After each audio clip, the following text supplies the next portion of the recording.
Bonjour à tous, bienvenue sur Public Sénat, édition spéciale aujourd'hui consacrée à l'examen de la prolongation de l'état d'urgence sanitaire par le Sénat. C'est un moment particulier pour notre démocratie. Vous le savez, le déconfinement est prévu pour ce lundi et les sénateurs vont examiner certaines mesures qui doivent justement permettre, qui doivent en tout cas accompagner la mise en place de ce déconfinement.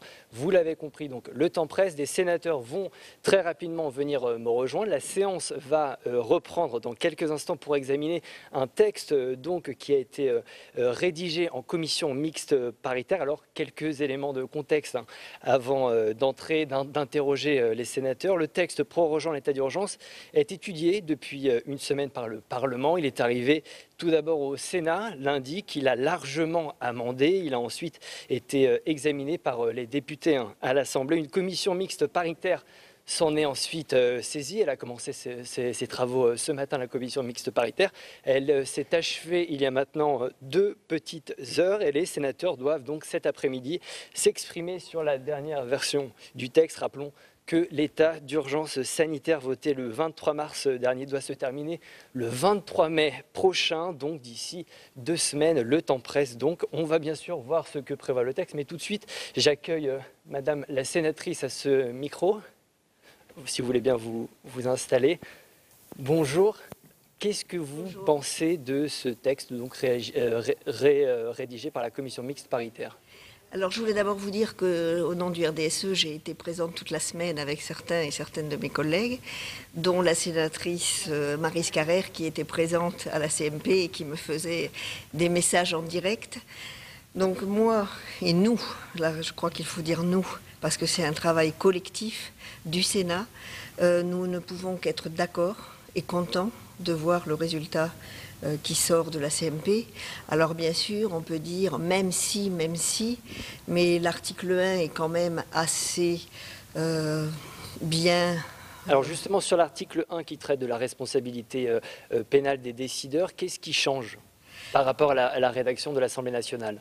Alors je pense qu'elle est un peu plus, je dirais, consensuelle, puisque les députés et la ministre, la garde des Sceaux, pensaient que nous étions dans une feuille blanche. C'était une amnistie, hein, vous l'avez lu dans la presse comme moi. C'est ce que Marine Le Pen disait effectivement. Alors j'ai trouvé, excusez-moi, je ne pense pas me rapprocher de Madame Le Pen, mais moi j'ai voté cela parce que j'estime que l'on demande beaucoup aux élus locaux. Ils sont quand même la pierre angulaire pour que ça fonctionne, avec les préfets. Donc tout le monde doit se mettre ensemble. Et il était important d'avoir une reconnaissance morale vis-à-vis de nos élus locaux, que l'on utilise, que l'on appelle quand on a besoin d'eux. Ce que vous dites, c'est que le Sénat, finalement, par la voix de Philippe Bas, le président de la commission de la, a obtenu satisfaction sur ce point précis de la responsabilité pénale des décideurs. À titre personnel, j'en suis très ravie, très contente, oui. Et sur l'article 6, alors donc, qui concerne le tracing, le fameux tracing, quelle est finalement la rédaction finale? Est-ce que vous en êtes satisfaite? Est-ce que le Sénat a obtenu satisfaction, notamment en termes d'avis conformes nécessaires de la part de la CNIL, par exemple? Alors, c'est très bien que la CNIL puisse maintenir pour pouvoir donner un avis, c'est très important, même si certains disent que c'est anticonstitutionnel, nous verrons à l'usage. Il faut aussi, de temps en temps, tenter d'avoir raison. Et je crois que cette réécriture aussi est bien, parce que c'était important de faire la différence entre ce texte de loi et l'application Covid-19 qui devrait arriver, puisqu'elle n'était pas prête. Pour le 2 juin, elle est prête, on ne sait pas. Mais pour moi, ce sont 2 choses complètement différentes, parce que nous devons continuer à traquer la maladie, et nous verrons à quel moment nous traçons nos concitoyens. Alors ce texte prévoit une prolongation de l'état d'urgence jusqu'au 10 juillet. 10 juillet, ce sera suffisant. Il va falloir un autre projet de loi pour prolonger cet état d'urgence selon vous? C'est ce qu'on dit dans les couloirs. Sûrement, les couloirs ont peut-être raison. Mais ce qui est important, c'est de ne pas s'engager sur un long terme, alors que si on s'engage sur un court terme, eh ben, nous reviendrons. Nous sommes là pour ça. Nous sommes là pour suivre, pour vérifier que tout fonctionne au mieux. Et donc, nous reviendrons si nécessaire. Merci beaucoup, Madame Laborde. Je vais vous demander de laisser la place pour Monsieur Sueur qui, juste à côté... Ah, Monsieur Richard est aussi là. Monsieur Richard va nous rejoindre. Merci beaucoup. Merci à vous. Je vous rappelle que donc dans quelques instants, l'examen de cette nouvelle mouture du texte prolongeant l'état d'urgence va donc être examiné en séance. Bonjour Monsieur Richard. Qu'est-ce que vous pensez de cette nouvelle rédaction? Je l'ai approuvé et je pense bien sûr que tous mes collègues du groupe La République En Marche vont l'approuver parce qu'il répond bien à la nécessité de prolonger l'état d'urgence sanitaire dans des conditions qui facilitent le déconfinement et qui assurent que les pouvoirs d'exception qui sont reconnus à l'État pour assurer cette protection sont limités à ce qui est strictement nécessaire au regard de la liberté d'aller et venir, de la liberté d'entreprendre et des besoins sociaux. Peut-être sur cet article 1 qui porte justement sur la responsabilité pénale des décideurs, Madame Belloubet n'était pas forcément d'accord, elle ne voulait pas forcément un remaniement, enfin une réécriture de cet article. Qu'est-ce que vous en pensez? Nous avons écrit un article d'interprétation en période de crise justifiant l'état d'urgence du code pénal qui reste applicable. Donc on ne sort pas du cadre de la loi Fauchon. Simplement, le législateur prévoit, lorsqu'on est en crise sanitaire, lorsque l'état de crise sanitaire a été déclaré, que le juge sera amené dans son appréciation de responsabilité à tenir compte du fait que les décideurs, et donc nous avons précisé notamment les autorités locales et les employeurs, ont été placés dans une situation de crise au moment où ils exerçaient leur mission. Je crois que c'est une aide à l'appréciation du juge qui est cohérente avec le fait que cela se passe dans un état de crise et qui ne procède ni à une législation catégorielle, puisqu'on précise bien que ça s'applique à toute personne. Donc même au gouvernement? Non. Simplement les élus de terrain et les personnes physiques, morales. Les personnes physiques et morales. Le gouvernement n'est pas une personne physique, comme vous le savez, et sa responsabilité pénale en tant que personne morale n'est pas engagée. Donc, il s'agit bien d'une disposition qui encadre le pouvoir de jugement du juge parce qu'on est en situation de crise et donc qui se limite à cette situation et qui ne réécrit pas le code pénal. Donc je pense que le gouvernement conviendra que ces dispositions répondent à toutes les obligations. Des élus de droite comme de gauche se sont plaints des conditions d'examen de ce texte, d'un texte aussi important pour notre Nous sommes démocratie. là pour travailler, y compris en période d'urgence. Examiner un tel texte on travaille le samedi, on travaille le dimanche et on travaille la nuit. Nous avons quelques avantages comme parlementaires, nous avons aussi des impératifs. Et quand est-ce que le Parlement va retrouver son fonctionnement normal? Dès la semaine prochaine? Bien sûr que non, vous le savez très bien.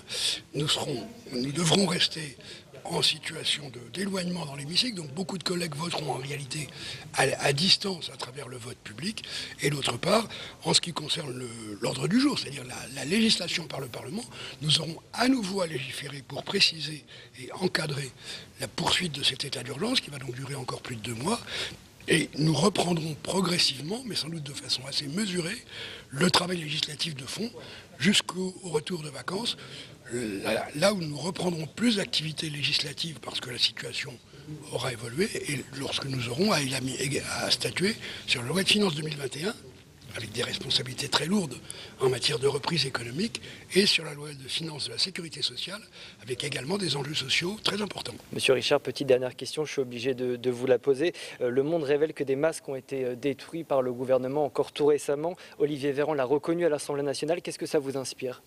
Ça m'inspire que c'est un travail d'anticipation. Cela relève d'un travail d'anticipation de crise qui relève de spécialistes de la santé publique et qui ne l'ont pas fait sans raison puisqu'il y avait des expertises qui démontraient que ces masques étaient pour l'essentiel périmés. Merci beaucoup Alain Richard d'avoir répondu à mes questions. Je vais maintenant accueillir Monsieur Sueur. Bonjour Monsieur Sueur, vous étiez en CMP. Les socialistes n'ont pas voté lundi le texte prorogeant l'état d'urgence. Est-ce que cette nouvelle mouture vous convient? Écoutez, dans cette nouvelle mouture, il y a des choses positives. Je vais commencer comme ça.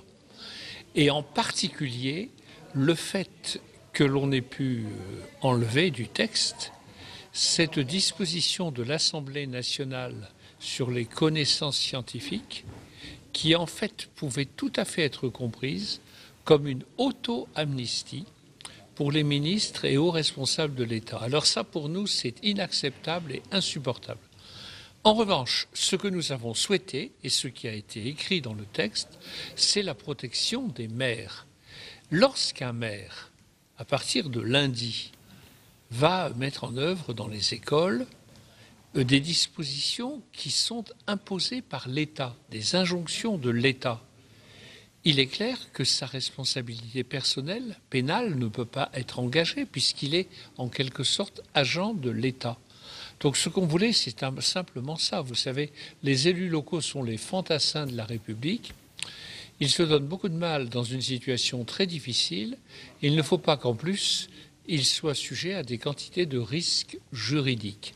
Deuxièmement, est-ce qu'on sort, justement, juste sur cet article, est-ce qu'on sort du cadre de la loi Fauchon? Non, on est totalement dans le cas de la loi Fauchon. J'ai bien connu.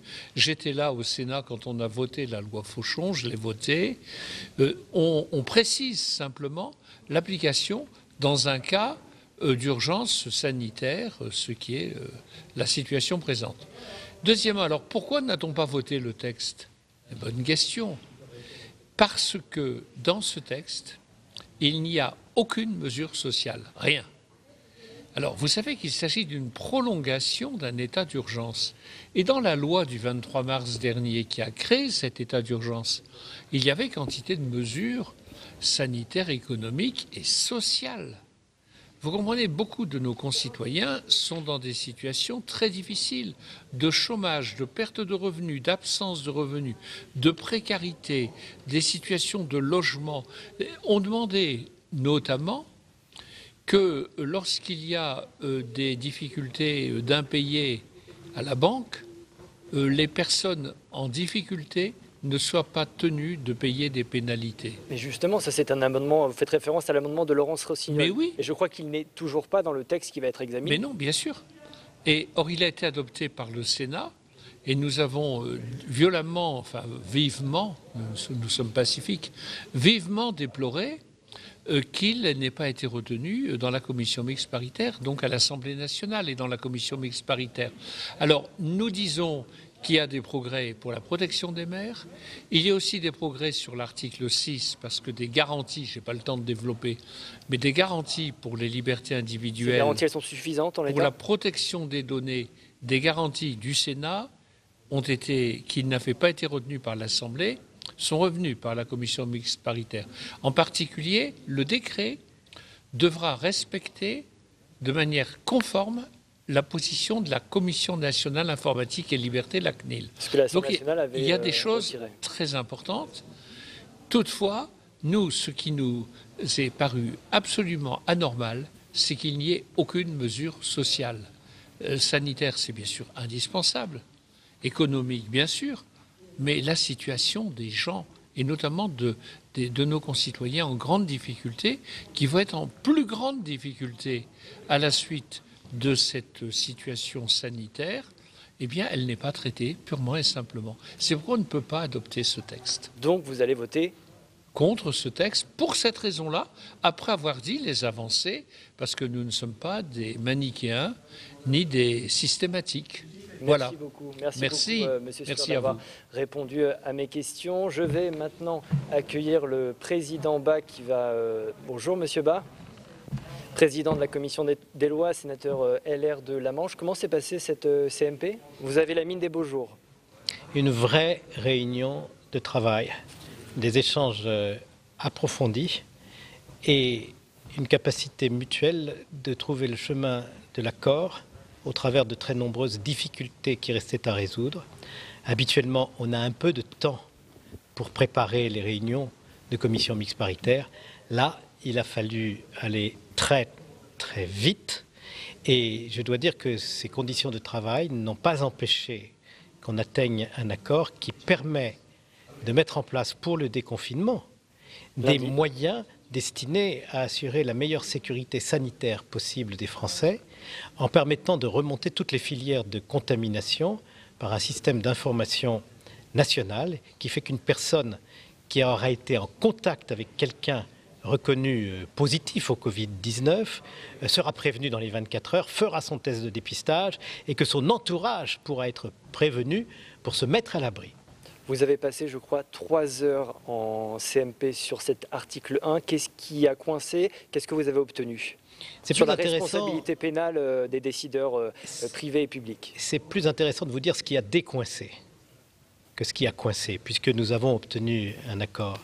Au fond, nous étions tous d'accord, une fois laissé de côté les polémiques inutiles, pour faire en sorte que ces dizaines de milliers de Français qui vont être amenés à prendre des décisions dans le cadre du déconfinement, chefs d'atelier, directeurs d'école, maires, chefs d'entreprise, ne puissent pas être injustement poursuivis, alors que ce n'est pas eux qui exercent la responsabilité d'organiser cette nouvelle étape de la lutte contre le fléau du Covid-19, qu'est le déconfinement progressif.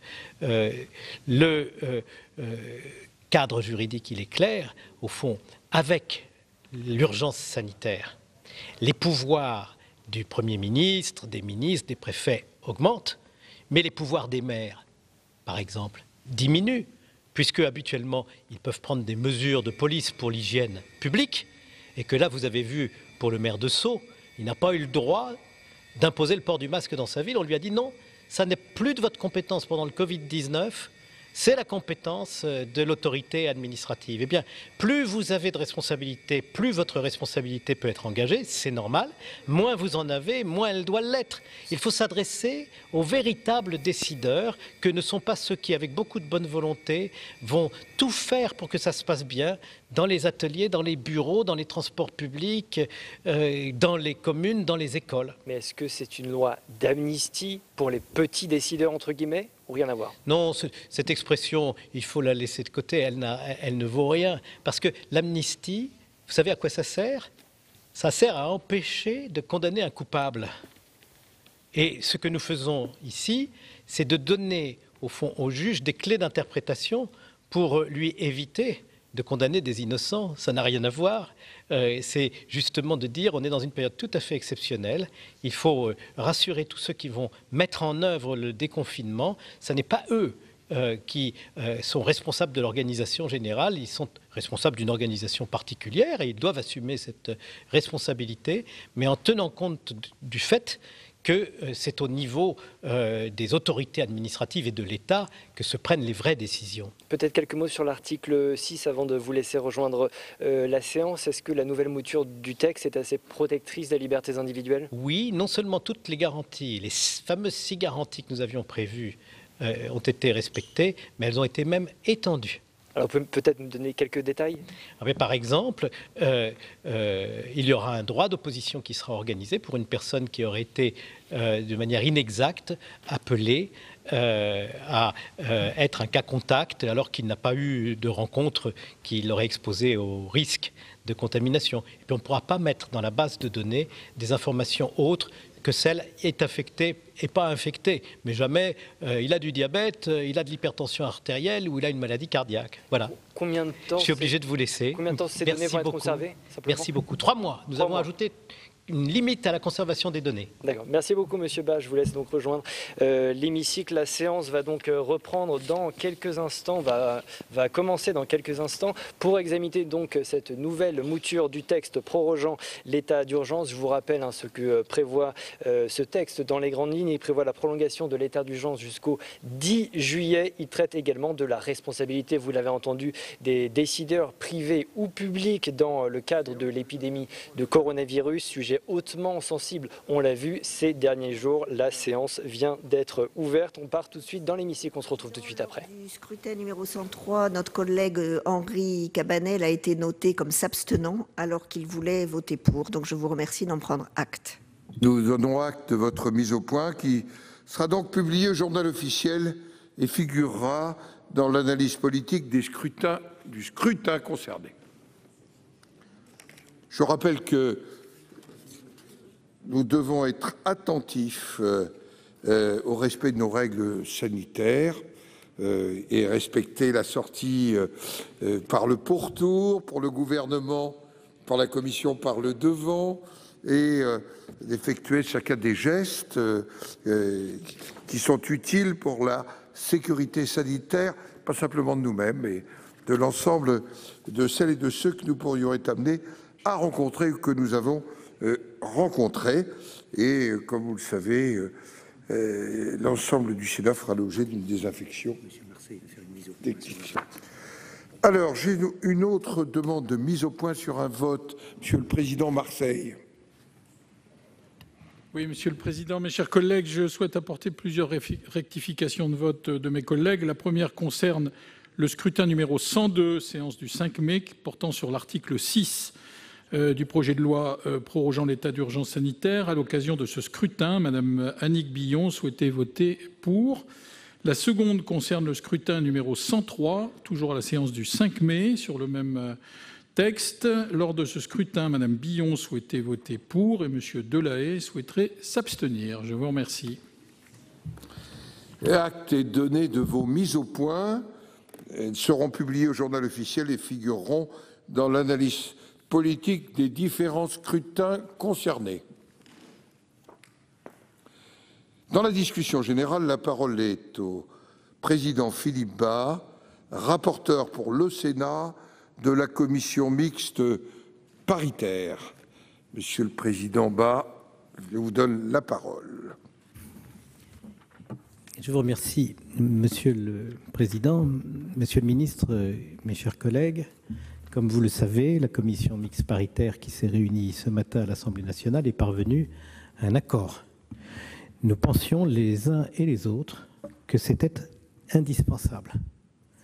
C'était indispensable parce que, après-demain, nous rentrons dans une étape nouvelle de la lutte contre ce fléau qu'est l'épidémie de Covid-19.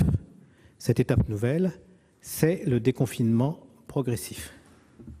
Le confinement était une mesure fortement restrictive pour l'exercice des libertés individuelles et des libertés publiques. Il a particulièrement porté, c'est une évidence de le dire, sur la liberté d'aller et venir.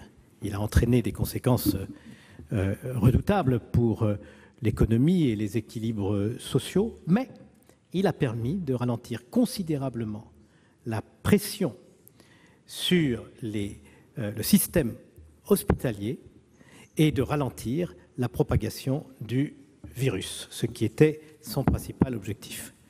Mais ça ne peut pas durer très longtemps et nous pouvons naturellement espérer que les 2 mois de confinement que les Français ont subis ont permis au pouvoir public de se préparer pour organiser la protection des Français contre le Covid-19 par d'autres moyens qui n'étaient pas disponibles le 15 mars dernier quand le confinement a été décidé. Quels sont ces autres moyens ?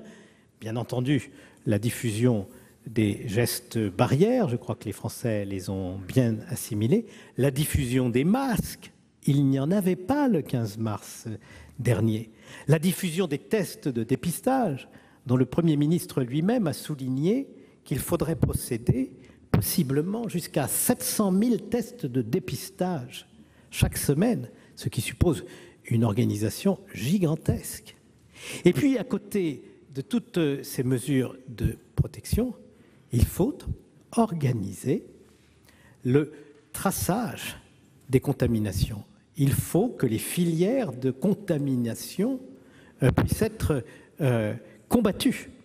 Et pour cela, le gouvernement a estimé avoir besoin d'un système d'information qui permette à chaque personne dépistée et reconnue porteuse du virus de mettre à l'abri toutes les personnes qui auront été approchées de trop près pendant une durée trop longue par les personnes contaminées.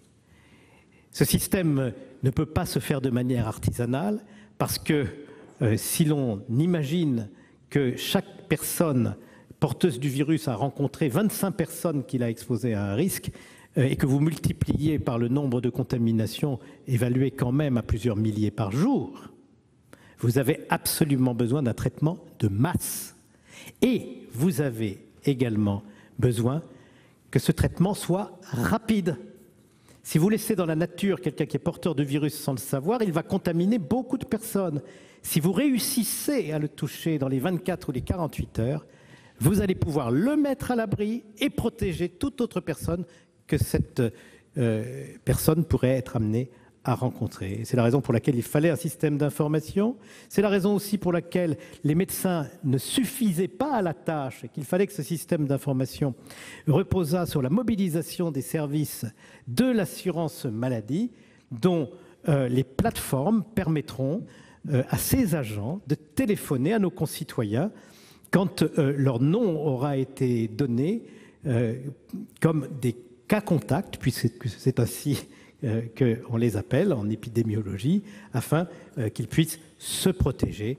Tout ceci reposant naturellement sur la confiance qu'on apporte à chacun de nos concitoyens pour vouloir épargner son entourage et les personnes qu'il peut approcher dans la vie de tous les jours. Donc, c'était très important que nous puissions aboutir à un accord, parce que, quel que soit ce que vous pensez les uns et les autres sur les conditions dans lesquelles cette crise sanitaire a été traitée par les pouvoirs publics, une chose est certaine, nous n'en sortirons pas sans nous donner les moyens de le faire. Et le Sénat, pour la loi du 23 mars comme pour celle-ci, a toujours été au rendez-vous pour répondre aux exigences de l'heure et permettre que les pouvoirs publics apportent des réponses à cette crise.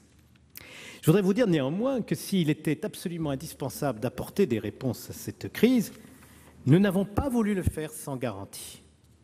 Et je vais vous citer 3 séries de garanties qui me paraissent toutes extrêmement importantes. Les premières garanties portent sur les quarantaines. Nous avons voulu que la personne mise en quarantaine dispose du libre choix de son lieu d'exécution de la quarantaine, sans doute son domicile, ce qui n'empêche pas l'administration préfectorale de pouvoir proposer d'autres solutions. Nous avons voulu que tous nos compatriotes se voient appliquer les mêmes principes quand ils arrivent de l'étranger ou quand ils arrivent sur l'une de nos collectivités d'outre-mer, avec cette possibilité de libre choix. Mais nous avons tenu compte aussi du fait qu'il peut arriver, outre-mer, que les conditions du logement n'aient pas la salubrité nécessaire ou exposent d'autres concitoyens à une promiscuité trop grande avec la personne qui fait l'objet de la mesure de quarantaine. Et à ce moment-là, si le logement n'offre pas toutes les garanties, le préfet pourra s'opposer à l'exercice de ce libre choix. C'est une soupape de sûreté qui me paraît nécessaire pour la santé publique, tout en préservant le principe du libre choix. Voilà une illustration de notre souci de préserver la liberté de chacun de nos concitoyens dans un cadre contraint. La deuxième série de garanties, elle porte sur le système d'information qui sera mis en place, qui déroge au principe du secret médical, qui prévoit que des données de santé sensibles vont être utilisées par le service public de l'assurance maladie et traitées par des non-médecins. Je l'ai expliqué tout à l'heure, ce sont des décisions graves à prendre. Nous n'avons voulu les prendre que moyennant 6 garanties qui toutes ont été respectées par l'accord conclu en commission mixte paritaire, qui a même permis un progrès par rapport au texte que nous avions discuté, notamment parce qu'il est prévu dans le texte qui vous est soumis ce soir que la durée de conservation des données, qui se limite strictement au point de savoir si vous avez un test négatif ou un test positif, la durée de conservation de ces données ne pourra pas excéder 3 mois. Ça s'ajoute au fait qu'il y a un droit d'opposition qui doit être organisé. Ça s'ajoute au fait qu'on ne peut pas mentionner dans la base de données d'autres maladies que vous pourriez avoir, qui sont nécessaires, dont la connaissance est nécessaire pour votre médecin, parce qu'il peut y avoir des risques accrus d'être en difficulté avec cette maladie du Covid-19 si on a des affections qui nous affaiblissent pour réagir à l'infection. Et donc, ces données sont peut-être nécessaires pour soigner, mais elles ne sont pas nécessaires pour rechercher les personnes qui ont été en contact avec une personne infectée. Et donc, il n'y a pas de raison de les maintenir dans le dispositif. Et vous voyez qu'ainsi, nos 6 garanties ont été parfaitement respectées. Et puis enfin, il y a le principe de la responsabilité. Au fond, les choses sont simples. Tout s'est emballé. On a parlé d'amnistie, voire d'auto-amnistie. C'est ridicule. C'est hors de propos. Aucun juriste de France, fût-elle garde des Sceaux, ne peut dire qu'on peut parler d'amnistie autrement que dans un cas très précis, quand des coupables se verraient protégés face à une condamnation par une disposition figurant dans la loi.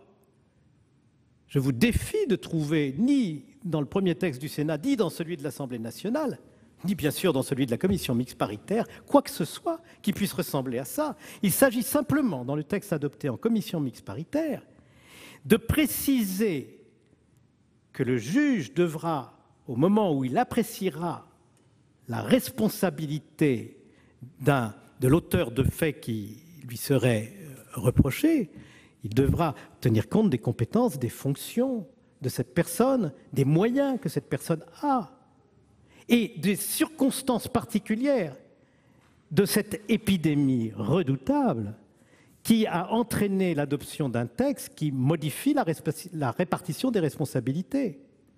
C'est simple. Pendant la période du Covid-19, le maire a moins de pouvoir qu'en temps ordinaire. Vous avez vu le maire de Sceaux qui prend un arrêté pour obliger au port du masque dans les rues de sa ville. Cet arrêté a été annulé. Il lui a été répondu en droit. Vous n'avez pas le droit d'utiliser vos pouvoirs de police générale car le Parlement a donné au gouvernement, au Premier ministre, aux ministres et aux préfets un pouvoir spécial pendant cette période.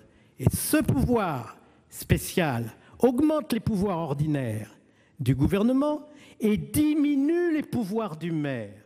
Eh bien, plus vous avez de pouvoir, plus vous avez de responsabilités, moins vous avez de pouvoir, moins vous avez de responsabilités. Il était nécessaire que cela fût dit de la manière la plus claire, et c'est ce que nous avons fait en mentionnant les maires et aussi les employeurs pour qu'on ne puisse pas s'y tromper. Et comme il va y avoir des dizaines de milliers de décisions à prendre chaque jour pour permettre la mise en œuvre du déconfinement et que ce déconfinement fait l'objet de décrets, eh bien, il était normal que chacun sache quelle est l'étendue exacte de ses responsabilités, y compris sur le plan pénal, et soit assuré que le juge ferait une appréciation de ses responsabilités qui tiendrait compte de ce droit spécial que nous appliquons depuis le 23 mars 2020 et qui va continuer à s'appliquer dès lors que nous acceptons la prorogation de l'état d'urgence. Monsieur le Président, j'ai débordé et je vous remercie de m'y avoir autorisé, mais j'avais à cœur de bien expliquer le résultat de nos travaux.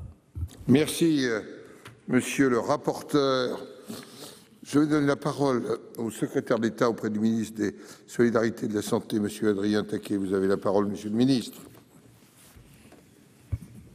Merci, monsieur le président de la commission des lois, mesdames et messieurs les sénateurs.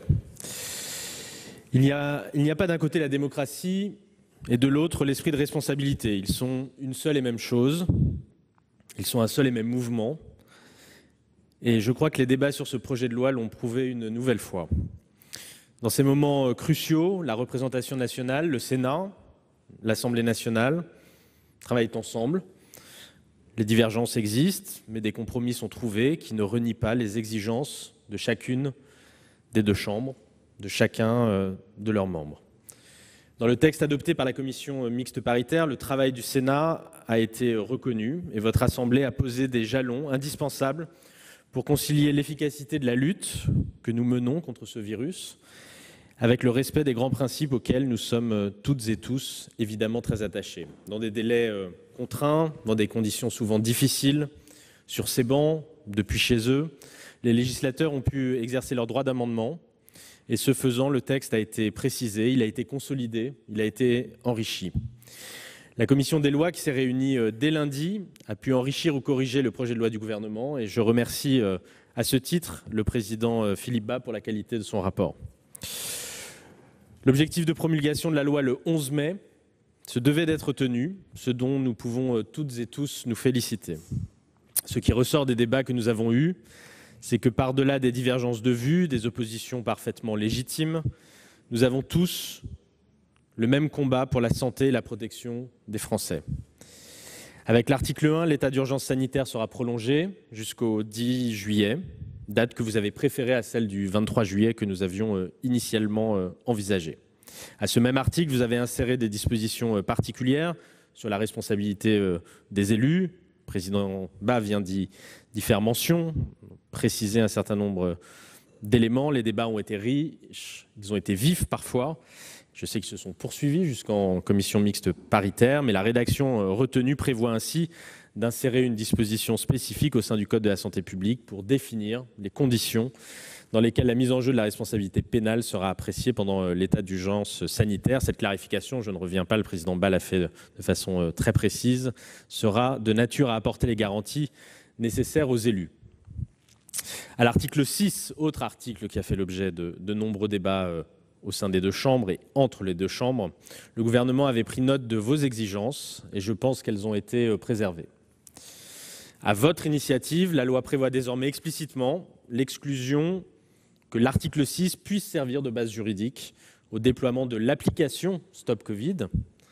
Et un comité de contrôle et de liaison Covid-19 permettra de suivre les opérations de lutte contre l'épidémie par suivi des contacts et le déploiement des systèmes d'information qui seront prévus à cet effet. Grâce au travail de la commission des lois, mais également de la commission des affaires sociales, le texte permet le renforcement des garanties en matière de droit du travail assurées aux personnes visées par des mesures de quarantaine et les mesures d'isolement et de quarantaine prévues à l'article 2 sont mieux encadrées qu'initialement. Mesdames et messieurs les sénateurs, le texte qui proroge l'état d'urgence sanitaire n'est pas un blanc-seing, il n'en a jamais été question, évidemment, et le gouvernement en a parfaitement conscience. Il en a d'autant plus conscience que chacun de ces articles a été débattu, a été amendé, et que plusieurs dispositions nécessiteront de nouveaux débats parlementaires à l'avenir. Depuis mi-mars, le pays est à l'arrêt, mais la démocratie parlementaire, elle, ne s'est jamais arrêtée. Avant de conclure, si vous me le permettez, Monsieur le Président, j'aimerais remercier à ce titre les services du Sénat et l'ensemble des personnels qui ont permis que nous débattions tout en respectant des mesures de sécurité particulières. Je les en remercie et je vous remercie. Merci, Monsieur le Ministre. Dans la suite de notre discussion générale, je vais donner la parole à notre collègue Esther Benbassa. Pour le groupe communiste, républicain, citoyen et écologiste, elle dispose de 5 minutes. Monsieur le Président, Monsieur le Ministre, Monsieur le rapporteur, mes chers collègues, la CMP est donc parvenue à un accord. Le Parlement a joué son rôle. L'Assemblée et le Sénat ont permis d'améliorer la copie initialement présentée par l'exécutif. Les modalités de mise en quarantaine des articles 2 et 3 ont été encadrées et les droits des personnes placées à l'isolement accrus. On a pu éviter à l'article 5 la formation de brigades de citoyens susceptibles de verbaliser leurs compatriotes. Il aurait été peu admissible de conférer un tel pouvoir à des personnes non dépositaires de l'autorité publique. Enfin, bien que nous pensions toujours que le dispositif de fichage et de traçage des malades prévu à l'article 6 pose de sérieux problèmes, nous nous réjouissons de son encadrement et de l'anonymisation de ces données. Pouvons-nous pour autant nous satisfaire du texte qui va être adopté ? La réponse est bien évidemment non. Primo, les conditions n'étaient pas réunies pour que le Parlement puisse débattre sereinement d'un sujet aussi sensible que la mise entre parenthèses du droit commun. Sénateurs et députés ont travaillé dans une grande urgence, cette loi ne pouvant être promulguée avant le 11 mai, dès lors que le président de la République avait annoncé qu'il saisirait le Conseil constitutionnel dans les prochains jours. Secundo, il n'y a pas lieu de prolonger indéfiniment cet état d'urgence sanitaire. Il ne répond en rien aux besoins engendrés par la pandémie. Et si la situation requiert la mise en œuvre de moyens particuliers, elle n'impose pas cette atteinte disproportionnée à nos libertés individuelles et publiques et à la protection de nos données personnelles. Notre législation est suffisamment armée pour faire face à une telle crise.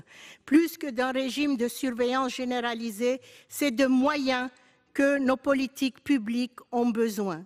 Loin de ces réalités, l'exécutif préfère avoir pour ambition l'enfermement et le fichage des malades, alors que l'urgence est à relocaliser nos productions de matériels médicaux, à répondre aux attentes financières si régulièrement expliquées par nos hôpitaux et nos soignants, et surtout à redonner leur sens au mot « service public ». Depuis 2015, nos dirigeants montrent une prédilection inquiétante pour les états d'urgence. Ils en font ensuite entrer les dispositions dans le droit commun. Et ils habituent nos concitoyens à vivre dans une société du contrôle. L'urgence sanitaire n'est pas derrière nous. Et nous comprenons que dans ces conditions, un esprit de concorde soit attendu. Mais nous devons, comme représentants de la nation, relayer la colère et le ressentiment qui s'expriment dans nos territoires. Nous sommes donc dans notre rôle lorsque nous défendons les droits et les aspirations de nos concitoyens. Car l'urgence est aussi sociale. Notre exécutif y est imperméable au point de n'avoir même pas introduit dans le texte la distribution massive et gratuite de masques. L'urgence est enfin démocratique. Le déconfinement à venir n'est nullement un retour à la normale. Et si le 11 mai, nos concitoyens retrouvent un peu de leur vie d'avant, il est à craindre que nous nous enfoncions dans une forme un peu plus prégnante encore de sécuritarisme, coercitif, répressif, liberticide. Le Parlement doit au plus vite retrouver la plénitude de ses prérogatives et un fonctionnement normal. Comment accorder tant de pouvoir à un exécutif à qui, pour la gestion même de cette crise, 2 Français sur 3 refusent leur confiance? Parce que nous espérons des lendemains plus solidaires, plus fraternels, plus écologiques et plus sociaux, nous, membres du groupe CRCE, ne voterons donc pas l'adoption de ce texte. Merci. La parole est à notre collègue Joël Guerriau pour le groupe Les Indépendants. Le ministre, monsieur le rapporteur. En ce lendemain du 8 mai, je tiens à évoquer la philosophe Simone Veil qui écrivait lors de la Seconde Guerre mondiale. L'unique source de salut et de grandeur pour la France, c'est de reprendre contact avec son génie au fond de son malheur. La situation que nous vivons depuis ces derniers mois a suscité du génie collectif. Les Français ont répondu présents dans la lutte contre cette épidémie. Les chiffres de contamination et de décès en baisse témoignent de la prise de responsabilité individuelle et collective des Français face à cette crise. Une nouvelle fois, notre groupe tient à remercier le personnel soignant ainsi que tous les acteurs actifs des secteurs publics et privés dans la gestion de cette crise pour leur travail sans relâche et leur dévouement.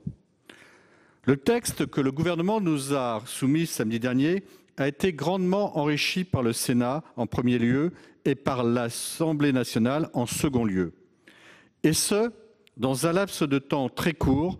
Je tiens à saluer Philippe Bas ainsi que tous les membres de la commission des lois qui ont contribué à une évolution constructive du projet initial. Nous nous réjouissons que la commission mixte paritaire ait abouti à un texte équilibré nous permettant de démontrer que notre pays est capable d'affronter dans l'unité, avec l'apport des 2 chambres, une crise à l'échelle planétaire. Le travail parlementaire, le dialogue avec le gouvernement et avec les élus locaux sont essentiels dans la gestion de cette épidémie. On peut ne pas être d'accord avec les orientations prises, mais aucun ne peut prétendre qu'il aurait su parfaitement gérer cette crise, quelle que soit sa couleur politique. Je tiens à saluer la réactivité du gouvernement et du Parlement pour apporter des réponses à nos concitoyens. La prorogation de l'état d'urgence sanitaire, aussi nécessaire qu'elle est réaménagée raisonnablement dans la perspective du déconfinement et le redémarrage de notre pays. Je souhaite revenir sur 2 points qui ont grandement marqué nos échanges et sur lesquels il me semble important de s'attarder. Le premier, la responsabilité des maires et des employeurs durant cette crise. Nous avons entendu les craintes des responsables du secteur privé et de nos élus locaux. Ils sont une clé maîtresse de la réussite du déconfinement. Il est important de leur apporter des moyens et des garanties juridiques. L'accord qui a été trouvé lors de la CMP est équilibré. Je souhaite ajouter que mes échanges avec des maires font émerger un point clair. Ils assument avec détermination leurs responsabilités. Des initiatives remarquables ont pu voir le jour. Ils sont la force d'une présence territoriale et d'un engagement public décentralisé. Chaque maire est différent, tout comme chaque commune. Ce que demandent avant tout les maires, c'est que l'État leur donne des directives claires, partage de l'information et soit en mesure de faire une coordination efficace. Le second point que je souhaite évoquer est celui relatif au système d'information. Nous avons bien sûr pris toute la mesure d'un système efficace dans la sortie de cette crise. Cependant, des garanties fortes étaient indispensables. Je me réjouis particulièrement de certaines d'entre elles qui avaient été identifiées comme essentielles pour le groupe Les Indépendants. Je veux parler de la durée limitée du système, mais aussi de la délimitation des données qui pourront être partagées et traitées, à savoir celles relevant uniquement de la virologie et de la sérologie, ainsi que de leurs éléments probants. En revanche, des réserves restent sur le sujet de l'absence de consentement concernant le partage et le traitement des données médicales. Concernant le point sensible de l'utilisation d'outils numériques, je salue la sagesse du Sénat qui a permis de les envisager au regard de leur rapport évident dans l'éradication du virus. Au moment venu, nous pourrons débattre afin de trouver la meilleure mise en œuvre d'un système complémentaire que nous souhaitons le plus respectueux possible de nos libertés. Enfin, je souhaite mettre en lumière quelques apports significatifs. Tout d'abord, la place exigeante et fondamentale du juge des libertés et de la détention. Ensuite, le cadre posé de l'isolement et de la mise en quarantaine a été bien étudié, comme ça a été rappelé par Philippe Bas, et agrémenté par le Parlement. Tout ceci est nécessaire pour casser la chaîne de propagation du virus sur l'ensemble de notre territoire, dans toutes nos collectivités. Je l'ai rappelé mercredi dernier, nous pouvons faire confiance aux Français. Ils sont responsables et conscients de la crise que nous vivons. Leur apporter un cadre avec des principes généraux est notre devoir, tout comme l'est la préservation de nos libertés. Albert Camus disait de la liberté que ce n'est pas l'espoir de l'avenir, c'est le présent. Et l'accord avec les êtres et le monde dans le présent. Le présent est en ce moment compliqué à gérer pour les Français et l'espoir de l'avenir difficile à imaginer. Mais de la réussite collective de ce confinement dépendent beaucoup de choses et surtout notre futur. Dans cette perspective, le groupe Les Indépendants votera ce texte. Merci de votre attention. Merci, collègues. Je vais donner maintenant la parole à notre collègue, le président Hervé Marseille, pour le groupe de l'Union centriste. Monsieur le Président, Monsieur le Ministre, Monsieur le rapporteur, mon groupe a pris acte avec satisfaction du bon aboutissement de la commission mixte paritaire aujourd'hui. Et c'est une bonne chose que le Parlement puisse montrer son unité dans ces moments compliqués, car que n'aurait-on pas dit si nous avions dû malheureusement enregistrer un aboutissement différent de cette CMP. Et je veux remercier bien sûr notre rapporteur Philippe Bas qui a fait un travail considérable tout au long de ces derniers jours à l'écoute de tous les groupes. Je veux remercier aussi le président Alain Milon qui a apporté une grande contribution et puis saluer les efforts du ministre Véran avec qui nous avons pu avoir des échanges parfois passionnés mais toujours respectueux et très utiles. Alors le Sénat a marqué ce texte, le Sénat a mis son empreinte et le Sénat a toujours voulu défendre, bien sûr, les droits du Parlement et aussi les libertés publiques, les droits de nos concitoyens. Je ne reviendrai pas sur l'ensemble des points déjà largement développés par notre rapporteur. S'agissant de l'article 1, je me réjouis que l'Assemblée ait pu suivre la prorogation de l'état d'urgence jusqu'au 10 juillet, ce qui redonne au Parlement les moyens de son action, car il est difficile de vivre en état d'exception perpétuel, y compris dans des situations difficiles, et l'usage doit être strictement limité, et c'est un retour au droit commun dès que c'est possible auquel il faut pouvoir revenir. Ce n'est pas un blanc-seing, vous l'avez dit, Monsieur le ministre, donné à l'exécutif, et le Sénat entend continuer d'exercer pleinement son contrôle de l'action du gouvernement, comme il l'a d'ailleurs fait toutes ces dernières semaines. La responsabilité, évidemment, des décideurs publics et privés a été l'objet d'échanges parfois vifs. Monsieur le ministre, vous l'avez dit. Cette question était malheureusement absente du projet de loi initial, et c'est grâce au travail, bien sûr, du Sénat, mais aussi de l'Assemblée, de la commission des lois, dont je salue les collaborateurs, que nous avons pu avancer. En fait, au-delà du droit, il fallait émettre un signal en direction de tous ces élus que nous fréquentons, que nous côtoyons au quotidien et qui s'engagent.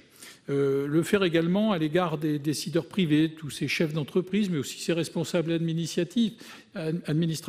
associatifs, tous ceux qui sont appelés à prendre des responsabilités et des milliers de décisions tous les jours pour remettre notre pays en action.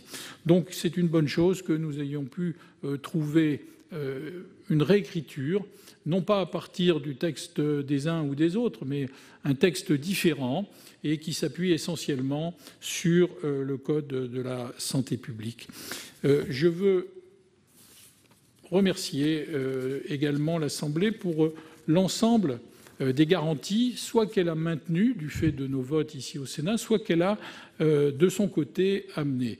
S'agissant bien sûr des données personnelles, 6 mois après la fin d'urgence, ce qui est un délai raisonnable, et nous étions évidemment nombreux à nous inquiéter de ces données personnelles, de l'accès à ces données personnelles, de leur devenir, de l'application Stop Covid également. L'article 6 ne peut servir de base juridique à cette application. Nos collègues députés ne l'ont pas remis en cause et je salue ce maintien.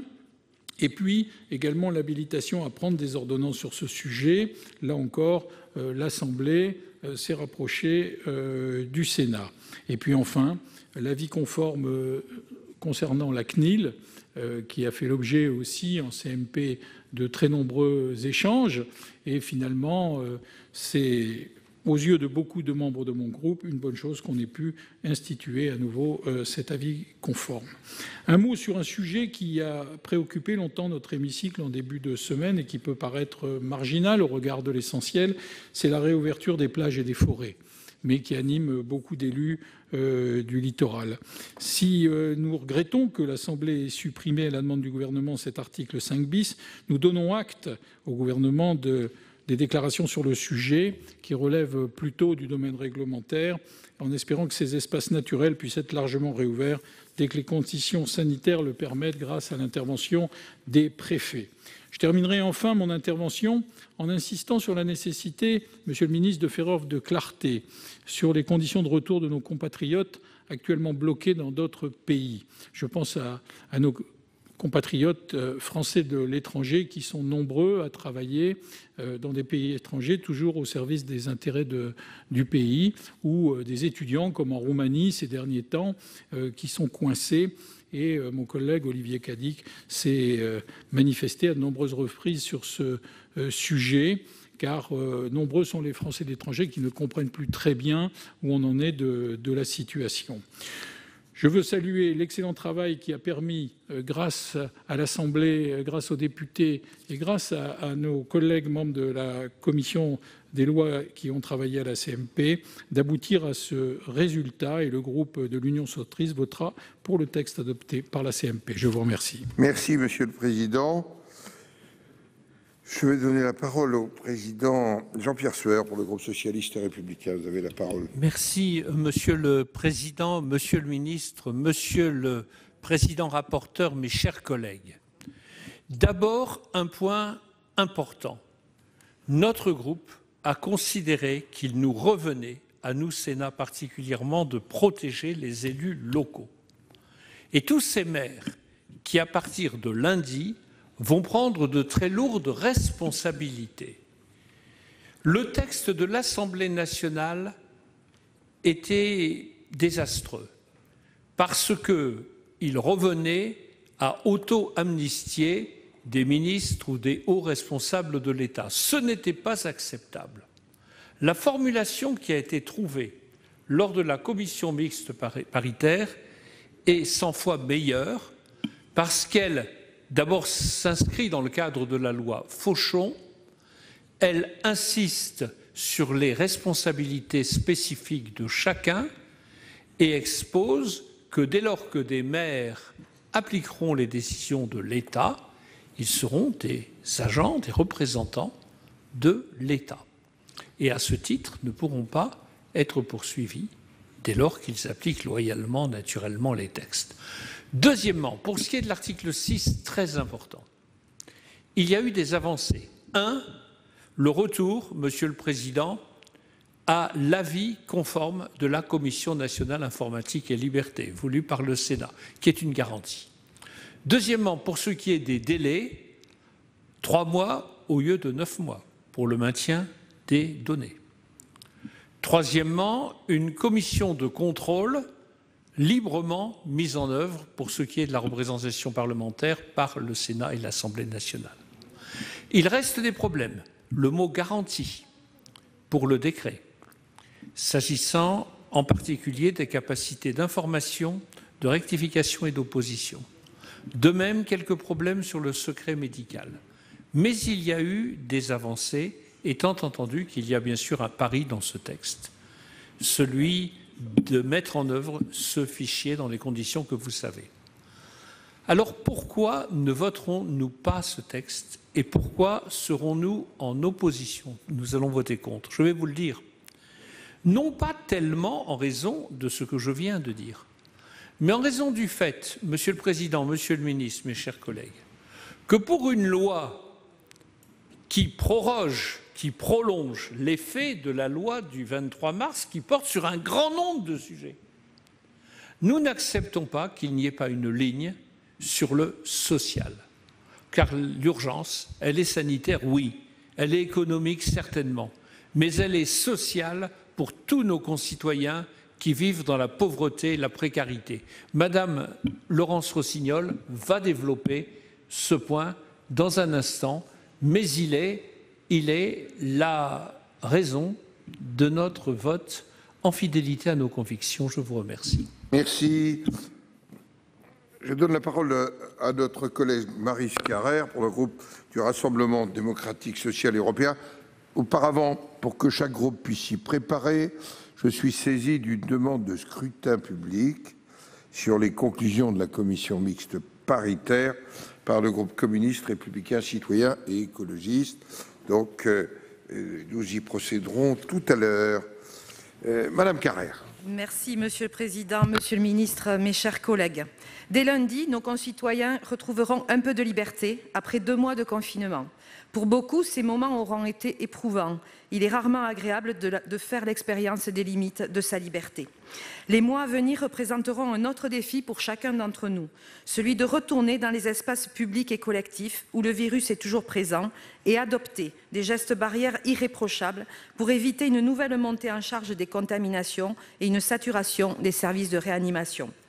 Nous avons été nombreux sur ces bancs à rappeler notre crainte de voir se pérenniser un droit d'exception. C'est malheureusement l'une des leçons de l'histoire récente. Dans le même temps, nous entendons également les arguments du gouvernement qui souhaite maintenir en place des outils tant que nous n'avons pas la certitude d'avoir le contrôle sur la situation. C'est pourquoi, dans notre grande majorité, nous nous rangeons à la décision de prolonger l'état d'urgence pour 2 mois supplémentaires et nous nous satisfaisons que l'Assemblée nationale se soit rangée à la position du Sénat, soit sur la date du 10 juillet. Nous veillerons à mettre à profit ces 2 mois pour poursuivre notre mission de contrôle au service de nos concitoyens. Au moment des ratifications et à la fin de l'état d'urgence, nous serons aussi particulièrement vigilants à ce que la continuité de l'État soit réaffirmée. Aucun arrangement délibéré avec la légalité ne devra être admis. Pour en revenir avec les dispositions précises de ce projet de loi, nous avons été entendus sur quelques points qui n'ont pas été remis en question à l'Assemblée nationale. En particulier, nous nous félicitons que le retrait de nos concitoyens d'outre-mer du périmètre des mises en quarantaine et à l'isolement systématique lorsqu'ils arrivent en métropole, adopté à notre initiative, et plus particulièrement celle de nos collègues Stéphane Artano et Guillaume Arnell. Cet amendement n'a pas été remis en question, compte tenu du faible nombre de cas dans les territoires ultramarins, à l'exception notable de Mayotte. Cette disposition portait directement atteinte au principe constitutionnel de l'unité territoriale française. Nous regrettons que les débats sur le port du masque obligatoire n'aient pas été suffisamment aboutis. De façon générale, nous restons convaincus que la meilleure façon de lutter contre ce virus aurait été d'imposer le port du masque, le temps de parvenir à la sortie de crise. Sur ce sujet aussi, alors que chacun est en train de s'équiper en masque et thermomètre pour préparer un retour à une vie sociale plus intense, nous regrettons que notre amendement imposant la transparence des prix contrôlés destiné à limiter les effets d'aubaine sur des articles essentiels dans la lutte contre l'épidémie ne figure pas dans le texte final. Nous le regrettons d'autant plus vu la faiblesse des mesures sociales destinées à accompagner le déconfinement et la suppression de l'amendement relatif aux frais bancaires qui avait pourtant été adopté à la quasi-unanimité. Concernant l'article 6, nous restons partagés entre l'impératif médical d'identifier les malades et les cas contacts pour lutter contre la progression du virus et la difficile application de ces mesures face à la résistance d'une partie du corps médical. Malgré les garde-fous introduits par notre Haute Assemblée, beaucoup de médecins pourraient considérer que cette nouvelle mission les place dans une position déontologique difficile. L'ensemble de nos débats et nos discussions ce matin encore en CMP montre à quel point la question de la responsabilité est le nœud des préoccupations de notre société face au risque. Cette responsabilité ne peut être opposée à ceux chargés de mettre en œuvre le déconfinement, vu le peu de certitudes dont ils disposent. Je pense en particulier aux maires, qui sont en première ligne tous les jours, et plus encore à l'heure de préparer le retour à l'école. Il est important que chacun dans la société prenne la mesure du courage nécessaire à nos élus pour garantir l'exercice des libertés de tous et que chacun adopte une conduite responsable de l'exercice de cette liberté. Comme a pu le dire lors des débats précédents ma collègue Françoise Laborde, il n'en reste pas moins que la responsabilité morale est aussi une complexité à prendre en compte. Pour cela, il était essentiel d'apporter une réponse à tous ceux qui, demain, vont se trouver confrontés à des décisions difficiles. Nous aurions préféré préserver cet article 1 dans la rédaction initiale du Sénat, mais le compromis trouvé en CMP paraît acceptable. Il ne faudra pas que nous oublions tous, et nos concitoyens aussi, que l'heure n'est pas à la recherche de la responsabilité pour faute, mais de la responsabilité pour construire un nouveau projet collectif autour de cette nouvelle donnée qu'est l'existence du coronavirus. Je ne doute pas de l'inventivité française pour y parvenir. Malgré toutes les réserves émises, compte tenu que les garde-fous introduits par le Sénat en première lecture ont dans une grande proportion été préservés, notamment sur l'article 6, et dans un esprit de responsabilité, la grande majorité du groupe RDSE votera favorablement pour ce texte. Je vous remercie. Merci, ma chère collègue. Je vais donner la parole à notre collègue Alain Richard pour le groupe de La République En Marche. Vous avez la parole, mon cher collègue. Merci, Monsieur le Président, Monsieur le Ministre, mes chers collègues. Nous avons donc un aboutissement sur une série de dispositions législatives qui nous mettaient devant de très fortes responsabilités. Je souligne que le travail a été accompagné d'une très forte volonté de perfectionner la loi et de tenir compte de l'ensemble des impératifs d'intérêt général. Et je souhaite aussi souligner la part extrêmement forte et positive qu'a prise Philippe Bas comme notre rapporteur dans le bon aboutissement de ce travail législatif. Je voudrais souligner aussi que nous voyons au fond que nous étions dans les meilleures conditions pour aboutir à la simple lecture de ce tableau. N'y figurait pas de projet d'amendement du gouvernement. Au fond, lorsqu'on sort d'une commission mixte paritaire, on est au seul moment du processus législatif dans le système constitutionnel français où le gouvernement n'a pas participé. Et donc, en quelques minutes parfois, le gouvernement est amené à prendre la décision de dire est-ce que l'ensemble cohérent auquel la CMP est arrivée nous convient et donc nous n'y touchons pas, ou est-ce que nous demandons une retouche? Je crois que c'est bien ainsi et que nous pouvons considérer que nous avons travaillé avec un esprit de recherche, de conciliation et de responsabilité qui remplit, je dirais, l'ensemble des cases de nos devoirs. Je voudrais revenir un instant sur notre débat relatif à l'article 1er et notamment à son grand 3 qui précise les conditions dans lesquelles sera exercée la responsabilité pénale de toutes les personnes physiques. Mais nous y mentionnons les autorités locales, c'est-à-dire nos amis les maires et aussi les autorités départementales et régionales, et les employeurs. Ce texte, je crois, maintient les principes essentiels du Code pénal et prévoit que dans un état de crise reconnu par la loi, l'appréciation du juge soit exercée en tenant compte de cette situation de crise. Deux questions vont se poser dans les jours qui viennent devant le juge constitutionnel. La première, c'est est-ce que ce texte présente un lien direct ou indirect avec l'objet de la loi qui nous a été présenté? Car cette question est toujours regardée avec beaucoup de vigilance systématique de la part du juge constitutionnel. Je voudrais plaider que le lien est bien direct, puisque l'objet de la loi est de maintenir l'exécution, l'accomplissement de l'état d'urgence sanitaire, lequel place l'ensemble des détenteurs de pouvoir de décision face à une situation d'exercice de leur mission dégradée et avec des ampleurs de responsabilité aggravées. Donc, il me paraît donc, en lien direct avec l'objet de la loi qui nous a été présentée, que ce point soit présenté. Il y a un deuxième sujet sur lequel se penchera forcément le juge constitutionnel. C'est portons-nous atteinte à la séparation des pouvoirs en expliquant au juge comment il doit juger. C'est un sujet d'appréciation difficile sur lequel nous avons souvent l'occasion de débattre. Il me semble que, et ça c'est l'apport exact du président Bas, qu'en plaçant les conditions d'exercice de ce pouvoir d'appréciation dans le cadre du Code de la santé publique, c'est-à-dire à chaque fois qu'est actionné l'état d'urgence, qui est un état d'exception reconnu par la loi, et en respectant les principes du Code pénal, mais en prévoyant que le juge doit apprécier en fonction de l'état d'urgence, de l'état de crise qui est reconnu par la loi, nous remplissons bien aussi cette condition de laisser le législateur là où il doit être et le juge là où il doit exercer son office.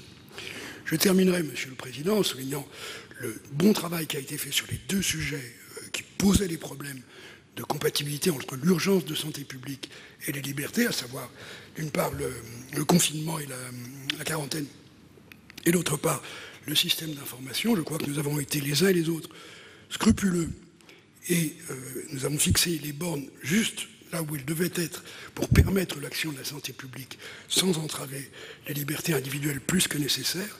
Il me semble donc que nous pouvons, avec la conscience tranquille, donner notre approbation à ce projet ainsi modifié, ainsi complété, et je peux le dire dans le cas du groupe que je représente, avec l'assentiment de la totalité de ses membres.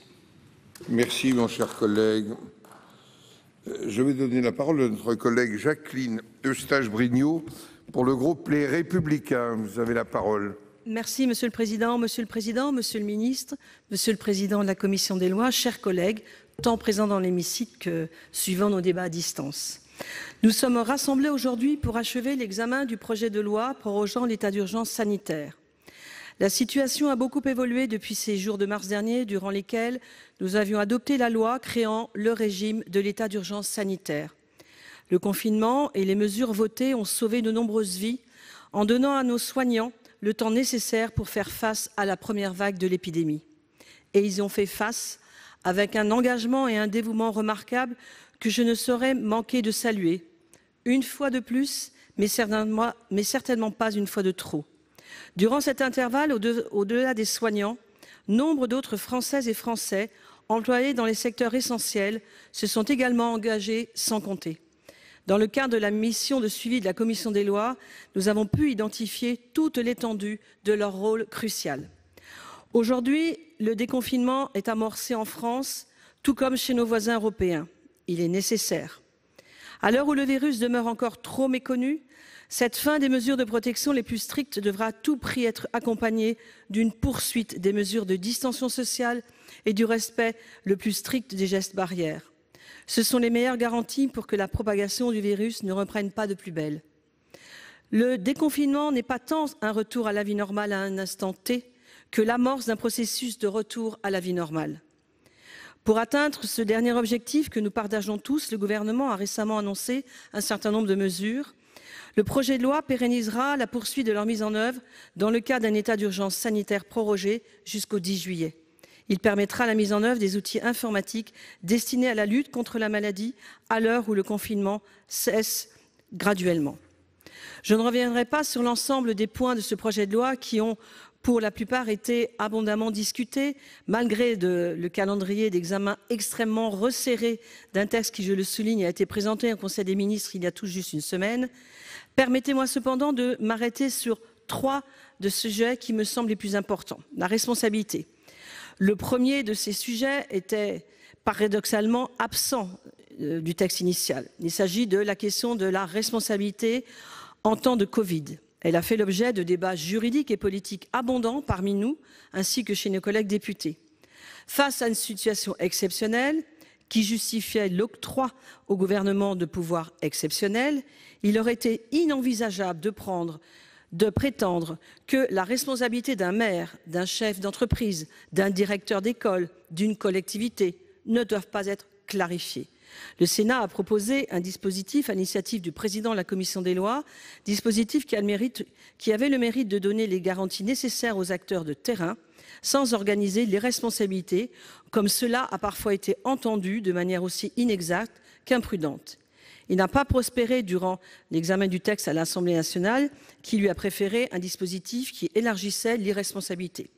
La commission mixte paritaire de ce matin a permis de discuter des mérites respectifs de chacune de ces rédactions et d'aboutir à un compromis en guidant l'appréciation du juge. Grâce au texte de la CMP, il sera possible de distinguer l'importance des responsabilités de chacun en temps de crise, d'une part pour ceux qui fixent le cap de la politique sanitaire et d'autre part ceux qui l'exécutent sans impunité et bien évidemment sans blanchiment ni auto-amnistie. La responsabilité de chacun demeurera entière, mais ne pourra pas être appréciée de la même façon selon que l'on décide ou que l'on exécute. La quarantaine, je voudrais en dire 2 mots. Le Sénat a pris soin de mieux calibrer les modalités de l'organisation des quarantaines pour les personnes entrant sur le territoire ou circulant entre la métropole et l'outre-mer. Il a renforcé les garanties dont ces personnes bénéficient, qui comprennent également les Français de l'étranger, afin que la quarantaine ne soit jamais plus gênante que strictement nécessaire. Les députés, d'ailleurs, ont reconnu l'intérêt de ces dispositions. Enfin, l'article 6 du texte est sans doute celui qui aura fait couler le plus d'encre. À raison, car il s'agit de la manipulation et du partage de données relevant du secret médical au moyen d'un système informatisé. Et je comprends les inquiétudes très légitimes que cela peut susciter. D'une part, l'informatique a évidemment ses faiblesses et ses risques inhérents. Toute mise en œuvre d'un tel système devra faire l'objet par le gouvernement de précautions en termes de sécurité de données sur lesquelles nous serons intraitables. D'autre part, nous ne devons toucher au secret médical que d'une main légère. Pourquoi y touchons-nous? Parce qu'en l'absence de vaccin ou de traitement, le suivi de contact, le fameux contact tracing, est un outil essentiel du déconfinement qui aidera à casser les chaînes de contamination. S'il s'agit bel et bien de sauver des vies, ce qui justifie à nos yeux l'adoption d'un dispositif sortant du droit commun, mais d'application temporaire et soigneusement circonscrit par les travaux de notre Assemblée, confirmés en CMP. Enfin, et bien évidemment, nous avons fait en sorte d'exclure explicitement que toute application de type Stop Covid puisse se fonder sur le présent texte. L'heure n'est plus à la rhétorique guerrière, elle est à la reprise prudente, adaptée et graduelle de la vie courante. Ce projet de loi doit permettre d'atteindre cet objectif. Le Sénat, pendant l'examen de ce texte, aura suivi le chemin qui a toujours été le sien dans la gestion de cette crise, l'exigence et l'écoute vis-à-vis du gouvernement.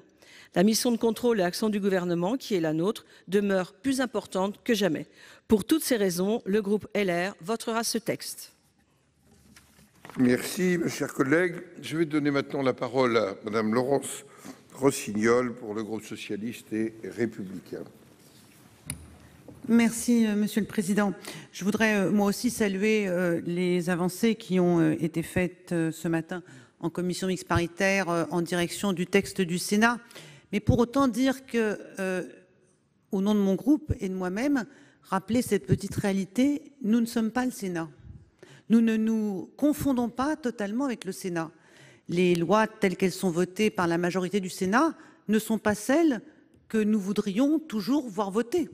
Et dans le texte qui était proposé par le Sénat, qui était adopté par le Sénat avant-hier et qui a été discuté ce matin en CMP, il y avait des dispositions qui résultaient d'une dynamique positive entre la majorité du Sénat et le groupe socialiste et que nous soutenions ardemment, d'autres qui procédaient d'un ralliement, d'un soutien de la majorité du Sénat à des amendements socialistes qui étaient soutenus aussi ardemment, et puis d'autres dispositions qui n'étaient pas les nôtres.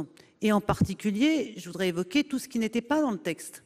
Dans un texte qui est un texte d'urgence sanitaire, qui fait suite à un projet de loi de finances rectificative, qui lui-même faisait suite à un premier projet de loi d'urgence sanitaire, tout cela précédant un troisième projet d'urgence sanitaire que le gouvernement a eu l'indélicatesse, à mon sens, d'adopter en Conseil des ministres mercredi dernier, pendant que nous-mêmes, ici, étions encore en train de discuter de la deuxième loi d'état d'urgence sanitaire. Texte, par ailleurs, soumis au Conseil d'État dès le 16 avril, c'est-à-dire qu'au moment où on parlait, dans l'hémicycle, du deuxième projet de loi, le gouvernement avait déjà préparé le troisième. Pourquoi n'en parlons-nous pas à ce moment-là? Et ce qui manque dans tout ce que je viens de décrire à chaque fois, c'est l'urgence sociale. Or, je ne crois pas et nous ne pensons pas qu'il puisse y avoir de résorption de la crise sanitaire, de victoire contre l'épidémie, si en même temps elle s'accompagnait et elle s'accompagne d'une augmentation de la pauvreté. La pauvreté est un facteur de crise sanitaire. La pauvreté est un risque sanitaire supplémentaire. Pour dire un mot de ce fameux article 6 qui nous a beaucoup occupés, il faudrait quand même avoir une grande confiance dans le gouvernement, très grande, confiance que nous n'avons pas, disons-le clairement, pour considérer que nous donnons là un outil qui est un outil qui sera à la fois juste, efficace et indolore. Parce que ce sur quoi on peut s'interroger le plus, c'est son efficacité. Où sont les populations comme les étrangers en situation irrégulière, les SDF, toutes celles qui ne répondront pas à un coup de téléphone d'un des acteurs de la brigade mobile? Où sont ces populations? Comment seront-elles vues? Comment les médecins vont participer? Avis du Conseil de l'ordre aujourd'hui, ça tombe bien mal d'un certain point de vue. Et donc, pour toutes ces raisons, parce qu'il n'y a pas dans ce texte ni la suppression des frais bancaires que nous avions votés à l'unanimité, ni la gratuité des masques, ni les mesures sur le chômage partiel, pour toutes ces raisons, nous ne voterons pas ce texte, nous voterons contre ce texte. Merci. La discussion générale est close. Je rappelle qu'en application de l'article 42, alinéa 12 de notre règlement, aucun amendement n'est recevable, sauf accord du gouvernement. Le sujet a été évoqué tout à l'heure. Le Sénat étant appelé à se prononcer avant l'Assemblée nationale, il statue sur les éventuels amendements, puis par un seul vote sur l'ensemble du texte. Je vais donc maintenant vous appeler, conformément à l'article 42 alinéa 12 de notre règlement, de mettre aux voix l'ensemble du projet de loi prorogeant l'état d'urgence sanitaire, complétant ces dispositions dans la rédaction résultant du texte élaboré par notre commission mixte paritaire. Il y aura donc un scrutin public, comme je l'annonçais. Et maintenant, je demande s'il y a des explications de vote. Et Madame la Présidente, Éliane Assassi, est inscrite. Je vois que Madame Boulay-Espéronnier aussi. Vous avez la parole, Madame la Présidente. Merci, Monsieur le Président. Comme cela était dit, nous voterons contre la prorogation de l'état d'urgence, car le choix du retour au droit commun respectueux, bien évidemment, des libertés publiques et du Parlement était, selon nous, possible. Or, à l'évidence, ce choix n'a pas été fait, pas plus que celui de s'atteler à l'urgence sanitaire et sociale, et avec des moyens à la hauteur que cela suppose, je pense particulièrement en faveur des hôpitaux.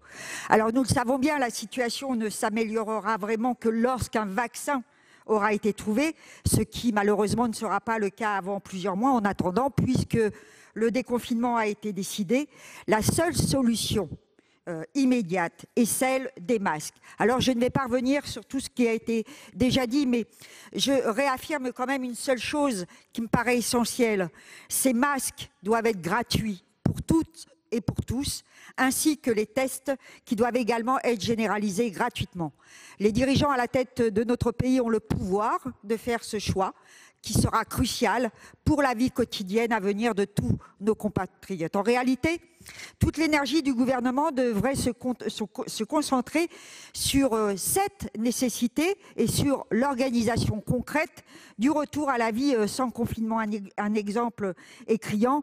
Quant à la désorganisation générale, je veux parler particulièrement des écoles, avec donc des logorrhées contradictoires sur le sujet qui sont toujours très inquiétantes.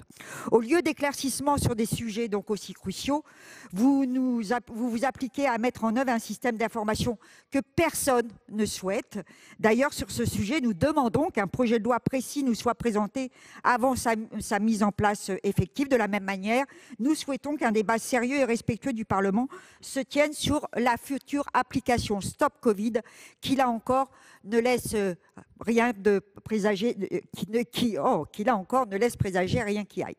Dans ce contexte de choix aux lourdes conséquences, d'erreurs multiples, de manque d'anticipation manifeste, il n'est pas acceptable de laisser penser une minute que des responsables de la situation actuelle puissent être a priori disculpés.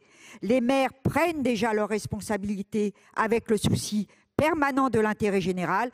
Les chefs d'entreprise, eux, ne peuvent être déresponsabilisés de l'obligation de sécurité qu'ils doivent à leurs salariés. Et c'est aussi pour cette raison que nous voterons contre ce projet de loi. Merci, Madame Boulay-Espéronnier. Merci, Monsieur le Président, mes chers collègues. Dans 2 jours, la France entamera sa sortie progressive d'une période de confinement unique dans son histoire.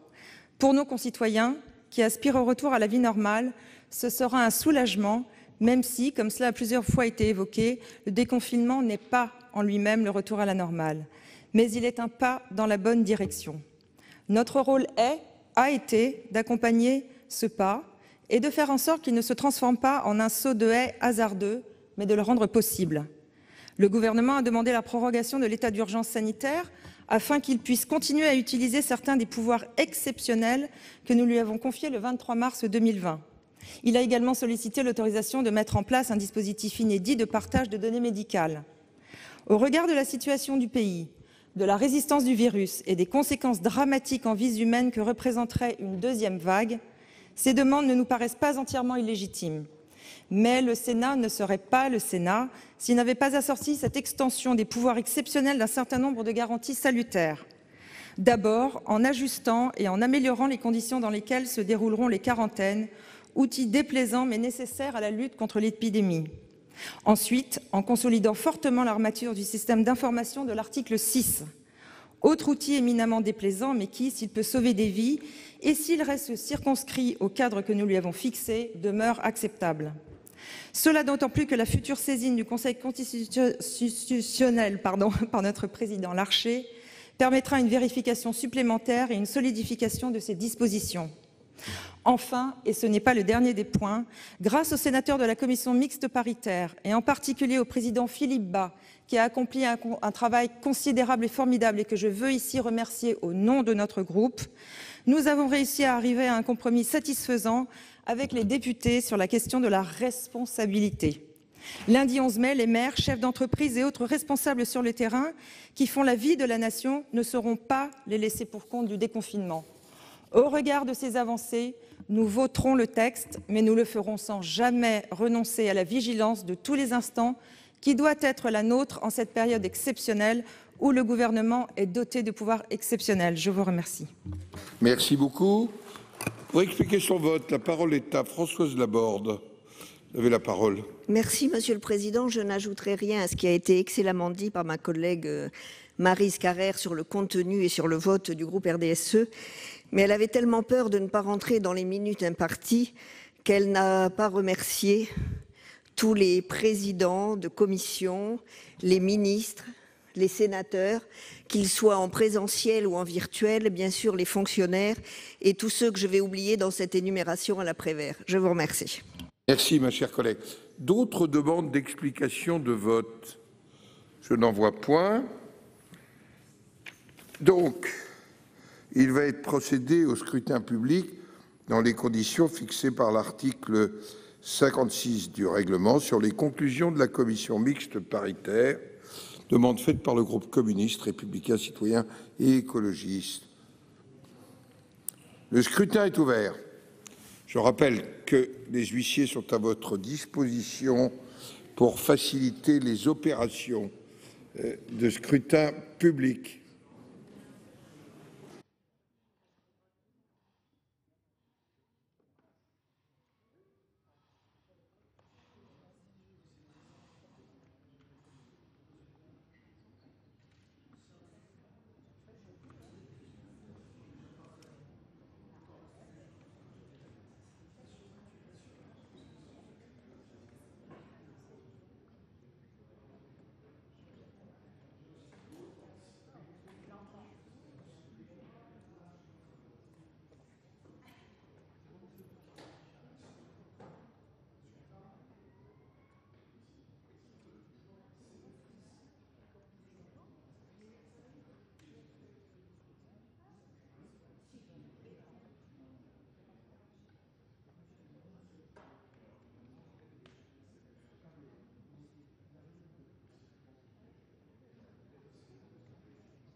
Voilà les sénateurs qui sont donc en train de voter sur ce texte prorogeant l'état d'urgence sanitaire. Un scrutin public a été demandé, scrutin public ou vote public. Ça signifie que chacun des membres de l'Assemblée exprime son vote, sa position de manière publique. Clos.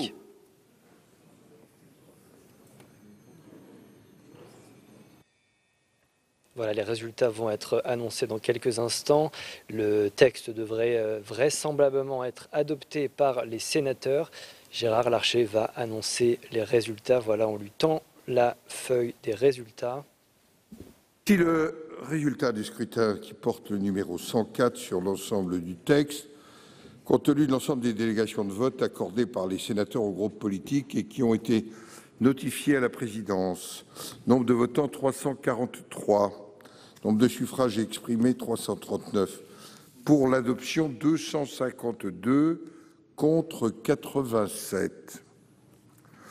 Monsieur le ministre, mes chers collègues, avant de nous séparer, je voudrais vous dire moi aussi la satisfaction que nous avons eue que le Sénat et l'Assemblée nationale soient parvenus à un accord sur ce texte. Je voudrais en remercier les membres de la commission mixte paritaire et auparavant les membres de la commission des lois, de la commission des affaires sociales. Je le dis au président en bas et je le dis par voie de visio au président Milon. Je voudrais aussi saluer le travail du président et du rapporteur de la commission des lois de l'Assemblée nationale.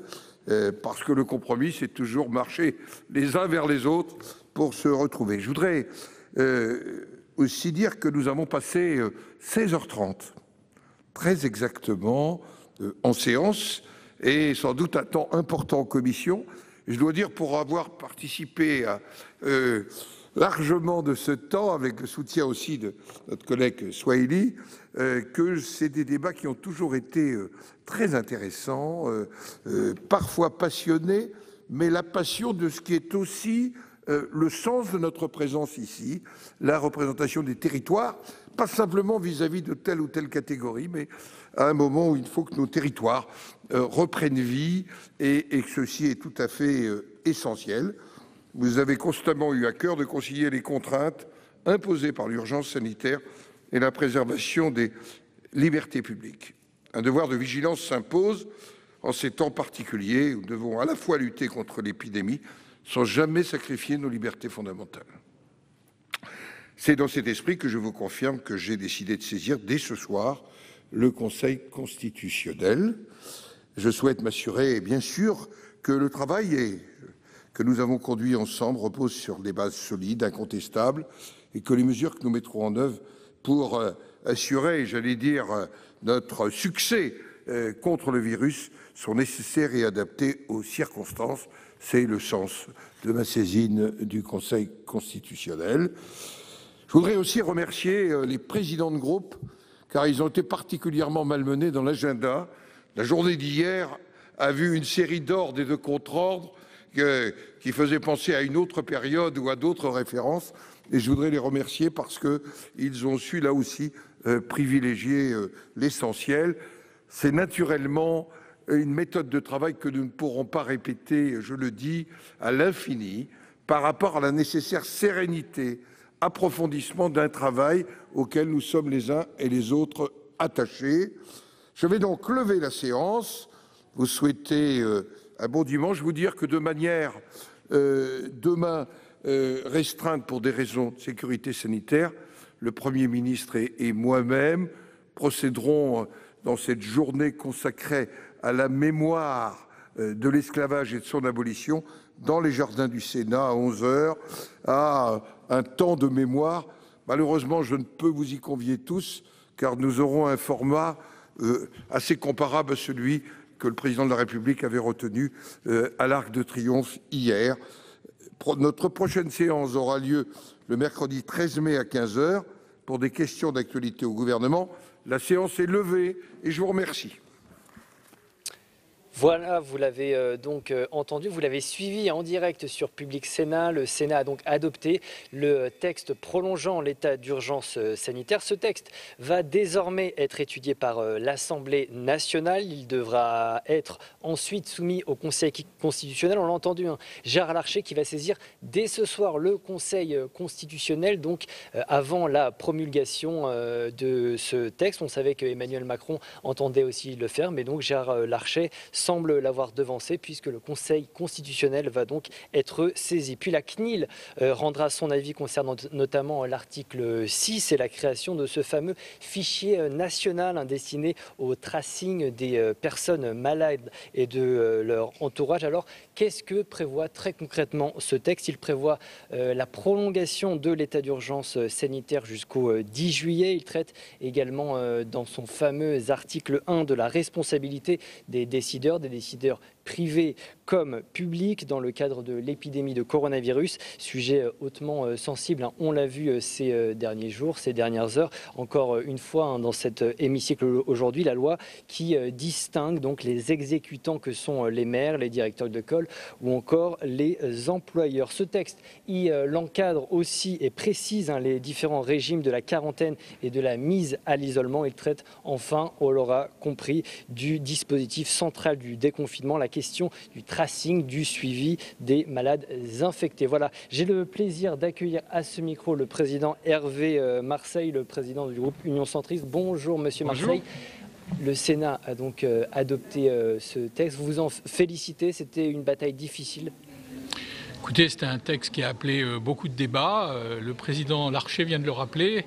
16h30 de débat, riche, parfois passionné, mais le sujet le mérite parce qu'il s'agit d'abord des libertés publiques, celles des Français, et le Sénat est attaché à la défense des libertés, comme il est attaché à la défense des droits du Parlement. C'est ce que nous avons essayé de faire prévaloir, et c'est une bonne chose qu'on ait abouti à un texte commun, à une volonté commune à l'issue de cette commission mixte paritaire, parce qu'il était bon que le Parlement soit uni devant l'opinion dans le combat face au Covid. Vous avez dit que le Sénat a mis son empreinte sur ce texte. À partir de lundi, les maires, les élus locaux seront protégés. Jusqu'à quel point ? Écoutez, le problème, c'était de marquer un signal.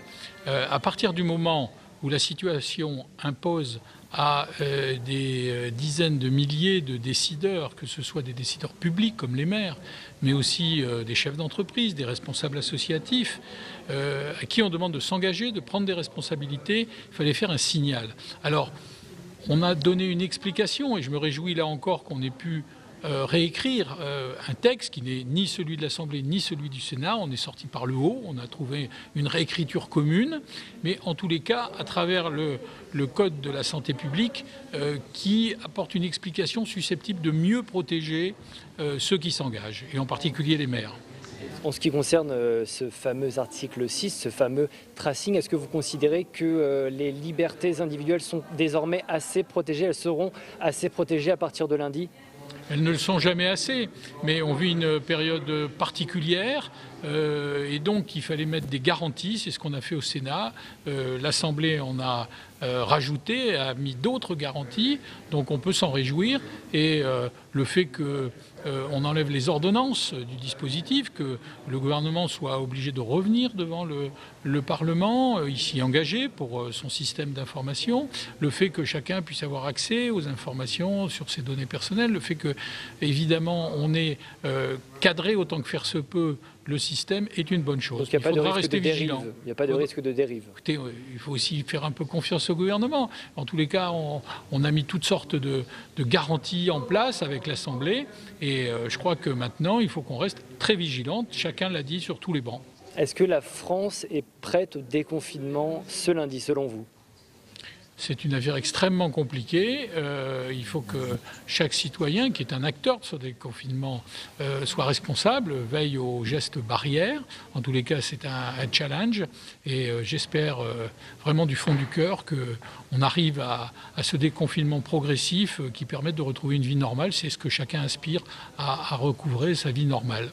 Merci beaucoup, Monsieur Marseille. Merci. Je vais maintenant accueillir votre collègue, Madame Eustache Brignot, à ce micro. Voilà, je vous laisse vous installer. Bonjour Madame, vous avez vanté les mérites de ce nouveau texte, on vous a entendu pendant la discussion. Même question peut-être qu'à Monsieur Marseille, la France est fin prête à ce déconfinement lundi ? Je pense que d'abord les Français avaient besoin de ce déconfinement, clairement. Ce confinement était nécessaire, ce déconfinement l'est tout autant. Après, il faut aussi être très pédagogue dans ce que nous faisons et ce que nous disons. Tout ne va pas changer et tout ne va pas s'arrêter demain. Et je l'ai dit dans mes propos. Je pense qu'aujourd'hui, on a inscrit dans la loi des objectifs qui permettent de déconfiner, je dirais, en expliquant aux Français que les gestes barrières, on doit continuer à les respecter, que le risque est toujours là et qu'il va falloir apprendre à respecter ça si on ne veut pas, malheureusement, être de nouveau confiné. Donc je crois qu'aujourd'hui, on a un certain nombre de sujets sur lesquels nous avons beaucoup discuté, qui va nous permettre d'essayer de travailler autour de cette épidémie avec des outils. Voilà, l'article 6, sur lequel on a beaucoup discuté, ce fameux tracing. Sincèrement, il est nécessaire aujourd'hui. On n'a pas de vaccin, on n'a aucune idée de la manière dont on peut le traiter vraiment. Si on peut éviter une épidémie générale d'une famille, d'une ville, voilà, je pense que ça serait irresponsable que de ne pas écrire ça dans la loi aujourd'hui. Et puis, il faut rappeler à tous les Français que tout ce que nous écrivons là, c'est pour une durée déterminée. Voilà, c'est lié à une situation de crise sanitaire que nous n'imaginions pas connaître un jour, mais qu'il faut des outils pour pouvoir la combattre, et législatifs et médicaux. Voilà. Il y aura besoin d'une autre prolongation d'état d'urgence après le 10 juillet, selon vous? Probablement que oui, mais on aura l'expérience et le vécu de ces 2 mois, puisque là, il est prorogé jusqu'au 10 juillet. J'espère que le gouvernement nous préparera un texte un peu moins dans l'urgence que celui-ci, parce qu'en une semaine, on a quand même eu beaucoup de choses à écrire, à définir avec l'Assemblée. Mais bon, je pense qu'on aura aussi d'autres choses à écrire plus tard en fonction de ce qu'on aura vécu pendant ces 2 mois. Comment ça se passe ce fameux lundi 11 mai dans votre département? Vous sentez? Moi, je suis du Val d'Oise, donc vous savez que le Val d'Oise est l'un des départements les plus touchés, avec une diffusion du virus extrêmement grave encore. Moi, je crois qu'il y a une partie de la population qui a bien compris qu'il fallait porter des masques, respecter les gestes barrières, et une partie de la population qui pense que demain va être, je pense que c'est dans nos territoires à être pédagogue, à dire oui, le confinement était difficile, vous l'avez assumé, vous l'avez fait. Maintenant, continuez à faire vos courses une fois par semaine.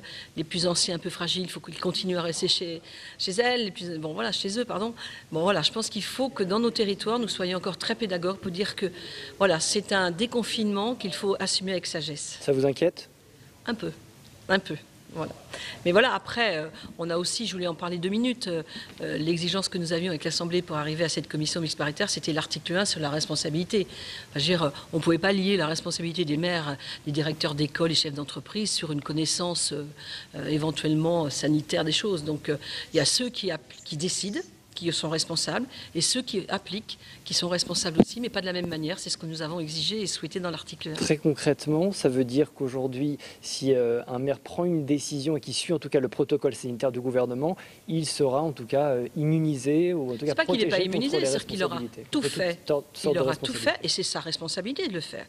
Il y a une exigence vis-à-vis, mais même d'un directeur d'école, pareil, dans sa classe, il a des responsabilités, le directeur d'école. Donc, et le directeur d'école, il s'attachera à respecter toutes ces règles sanitaires. Et un parent ne pourra pas s'attaquer à lui parce que, mais c'est important. Je pense qu'il y a ceux qui décident, ceux qui appliquent et qu'il faut les protéger. Vraiment. Merci beaucoup, Madame la sénatrice. Merci d'avoir répondu à mes questions. Voilà, le texte donc prolongeant l'état d'urgence sanitaire a donc été adopté par le Sénat. Cet état d'urgence va donc être prolongé jusqu'au 10 juillet et je vais accueillir Madame Rossignol à ce micro. Voilà, si vous voulez bien vous installer. Bonjour Madame Rossignol. Bonjour. On vous a entendu dans l'hémicycle. Donc, ce qui vous a vraiment embêté avec ce texte, c'est l'absence de mesures sociales. Concrètement, qu'est-ce qu'il aurait fallu, à part votre amendement, votre fameux amendement, pour que vous votiez pour ce texte? En fait, depuis 2 mois, on a des lois d'urgence, d'état d'urgence, avec des mesures d'exception, des ordonnances, des projets de loi de finances rectificatives. On a l'urgence sanitaire, on a les dérogations au droit commun, on a des mesures financières pour les entreprises, mais il manque toujours l'urgence sociale. Or, l'urgence sociale, elle est partie intégrante de la lutte contre l'épidémie. C'est-à-dire que la pauvreté est en soi un facteur d'aggravation des conditions sanitaires des populations. Et ce texte est encore un texte dans lequel ce n'est pas le bon moment pour parler des mesures sociales qui devraient accompagner ce que le gouvernement porte aujourd'hui contre l'épidémie et le soutien qu'il apporte aux entreprises. Je sais bien par ailleurs que soutenir les entreprises, c'est aussi soutenir les salariés de ces entreprises. Mais il y a tellement de gens, tellement de nos concitoyens qui ne sont pas salariés d'une entreprise, qui sont des indépendants, qui sont ces fameux auto-entrepreneurs, qui sont précaires déjà. Et cela, il n'y a pas grand-chose pour eux. Nous avions fait plusieurs propositions dans ce texte. La première qui consistait à lever, suspendre, abroger la réforme du chômage partiel de 2018, qui durcit les conditions d'accès au chômage, la réforme de l'indemnisation du chômage, pardon, pas du partiel, de l'indemnisation du chômage de 2018, qui a alourdi, rend plus compliqué l'accès au chômage, et on peut craindre que dans quelques mois, nous ayons davantage de chômeurs qu'on en avait avant la crise sanitaire. Il y avait des mesures sur la gratuité des masques. Là encore, comment peut-on lutter contre l'épidémie si on ne dote pas tous les Français de masques en quantité suffisante pour qu'ils puissent échanger, les laver, rentrer chez eux, etc. Ce que dit le gouvernement, c'est que finalement ces mesures peuvent être acceptables, mais pas forcément dans ce texte précis de prolongation d'état d'urgence sanitaire. Ce n'est jamais le bon texte. Et le gouvernement prépare encore une autre loi d'état d'urgence, l'urgence 3, et ce sera encore pas le bon moment, d'après ce que j'ai lu de ce que contient ce futur projet. Donc, en fait, il n'y a jamais de bon moment pour l'urgence sociale pour ce gouvernement. Et puis, je rappelle quand même ce qui s'est passé sur l'amendement frais bancaires, c'est-à-dire que le Sénat, sur une proposition que j'avais faite avec mes collègues, a adopté une mesure qui suspendait les frais bancaires pour des couverts, en gros, pour les personnes vulnérables. Parce qu'on sait que les frais bancaires sont un vrai racket sur les personnes vulnérables. 500 € par an, parfois, pour certaines familles. Et cette mesure a été adoptée à la quasi-unanimité du Sénat. Et le gouvernement a demandé à l'Assemblée de supprimer. L'Assemblée est très docile à l'égard du gouvernement. Elle l'a fait bien volontiers, au prétexte que ça aurait donné un effet d'aubaine. Franchement, comment peut-on parler d'aubaine pour les ménages en difficulté? Merci beaucoup, Madame Rossignol, d'avoir répondu à mes questions. Voilà, c'est la fin de cette édition spéciale. Le Sénat a donc adopté la prolongation d'état d'urgence sanitaire. On se retrouve très vite sur Public Sénat pour plus d'informations politiques et parlementaires.